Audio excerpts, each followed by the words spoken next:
Internet বন্ধ করে দেশটাকে রীতিমতো প্রস্তর যুগে পাঠিয়ে দেওয়া হয়েছিল বেশ কয়েকদিনের জন্য।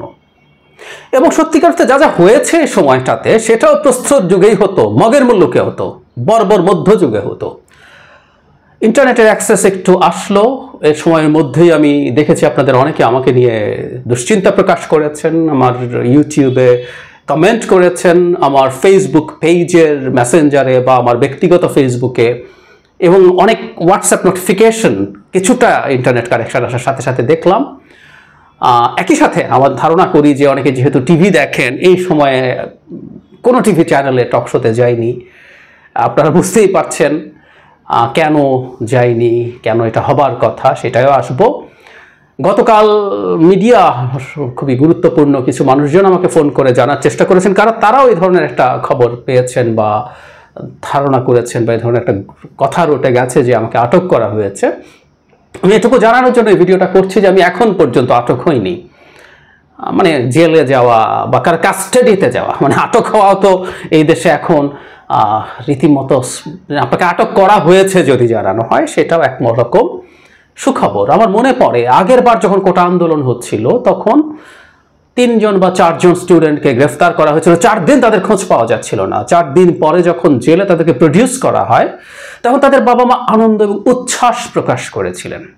একটা মগের মুল্লুকে আপনি গ্রেফতার হয়েছেন, এটা সুখবর, এটা পরিবার আনন্দ প্রকাশ করে, তারা জানে তাদের সন্তান, তাদের প্রিয়জন জেলে আছে, তাদেরকে গ্রেফতার দেখানো হয়েছে। 4 দিন কিন্তু তারা গুম ছিল, তাদের খোঁজ পাওয়া যায়নি।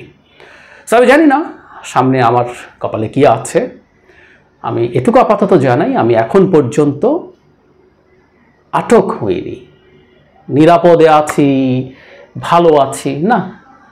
দেশটাকে যে জায়গায় নিয়ে যাওয়া হয়েছে, যে সীমাহীন বর্বরতা চালানো হয়েছে আপনাদের সবার মতো যারা লিস্ট দেশকে নিয়ে অনুভব করি, দেশকে ভালোবাসি, দেশের প্রতি কিছুটা হলেও দেশপ্রেম আছে, এই দেশটাকে, এবং আমি বহুবার বলি এই দেশ যে জায়গায় চলে গেছে এটা আওয়ামী লীগের জন্য ভালো কিছু হচ্ছে না, সেই জায়গা থেকে কিছুটা ফেরত আসবে যারা স্বপ্ন দেখি, তাদের কাছে বিভৎস কতগুলো দিন যাচ্ছে। তাই আমরা কোনো রকমই ভালো নেই, এবং রীতিমতো আমাদেরকে ব্ল্যাক আউট করে, মানে এই যে টক শোতেও ডাকা হচ্ছে না বললাম না, তৃতীয় শ্রেণীর আওয়ামী লীগের লোকজন, মানে যারা যুক্তি তথ্য জ্ঞান দূরে থাকুক, অনেকে আমি মোটামুটি শুদ্ধ বাংলাও বলতে শুনি না, কাজ চলনসই বাংলা, এরকম নতুন নতুন মুখ এসে হাজির হচ্ছে।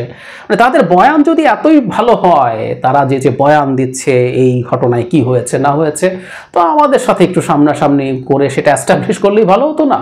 কিন্তু আমরা বুঝতে পারি এগুলো কেন হয় কেন হয় না, কোথায় কি হবে তা জানি না। তবে জানি না ইন্টারনেট ফুল ফ্লেজেড কবে আসবে, ভিডিও আপলোড কতটা সহজে করা যাবে। অনেক কথা জমে আছে, ধীরে ধীরে, খুব ধীরে ধীরেও না, আসলে মোটামুটি দ্রুতই কথাগুলো বলার চেষ্টা করব, খুবই চেষ্টা করব। অন্তত আমি এখানে যখন কথা বলি, বহুবার বলেছি আমি শুধু একজন অ্যানালিস্ট, আমি একজন অ্যাক্টিভিস্টও। সো আমি আমার অ্যাক্টিভিজমের জায়গা এবং আমি আমার অ্যানালিসিসের ক্ষেত্রে নিউট্রালি দেখার চেষ্টা করব। বাংলাদেশ, এটুকু বলে রাখি, এই আন্দোলনের পর বাংলাদেশ আর ওই বাংলাদেশ থাকবে না, থাকবে না। কে কতটুকু অর্জন করলো, কে কতটুকু হারালো, কার কপালের সামনে কি আছে, অনেক কথা বলার আছে, সহসাই কথা বলবো। আপনারা যারা আমার ব্যাপারে দুশ্চিন্তা বোধ করেছেন, আপনারা যারা উদ্বিগ্ন হয়েছেন, এটা ভালোবাসার বহিঃপ্রকাশ, মানে কথার কথা না, এই ভালোবাসার ঋণ আসলে কোনোভাবেই শোধ করা যাবে না। আমি খুব নগণ্য একজন মানুষ, মনের কথা বলি আপনাদের সামনে, তাতেই আপনারা আমাকে একজন আপনজনের মতো ট্রিট করেছেন। আমি আপ্লুত, আমি আসলে এই নিয়ে কিছুই বলার নেই কোনোভাবেই। আবারও বলছি, আক্ষরিক অর্থেই এই ঋণ শোধ করতে পারবো না।